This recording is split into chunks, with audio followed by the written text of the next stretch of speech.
காலையில் எழுந்திரிச்சுன்னா எங்கள் கேட்ஸ்க்கு வந்து பார்த்திங்கன்னா ஃபுட்டு வச்சுருக்கேன். இது ஹோம்மேட் தான்.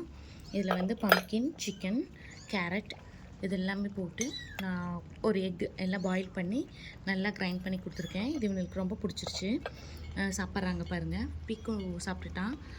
ராக்கி வந்து 2 டைம்ஸ் வச்சு அவன் சாப்பிட்டான். மேகி இப்போ தான் ஆராய்ச்சி பண்ணிகிட்ருக்கான். ஏன்னா மேகி அவங்க அம்மா கூட கொஞ்சம் அவங்க அம்மா மாதிரி எது வச்சாலும் ஆராய்ச்சி பண்ணி அதுக்கப்புறம் அவனுக்கு டேஸ்ட் ஓகே அப்படின்னா தான் சாப்பிடுவான்.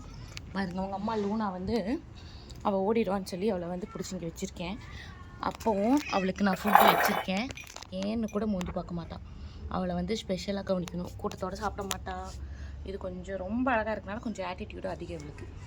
இருந்தாலும் நம்ம பிள்ளை தானே அப்படின்னு இவளை நான் செல்லமாக தனியாக ஸ்பெஷலாக கவனிப்பேன். பாருங்கள் என்ன பண்ணிகிட்ருக்கான்னு. அவள் காலையில் எதுக்கு கதவு திறந்துன்னு இந்த கற்றுனாங்கன்னு பார்த்தீங்களா? இதுக்காக தான். பீக்கோ மேகியோடது விடு. பீக்கு வந்து அவனோடது பாதி சாப்பிட்டுட்டு மேகிகிட்ட வந்துட்டான்.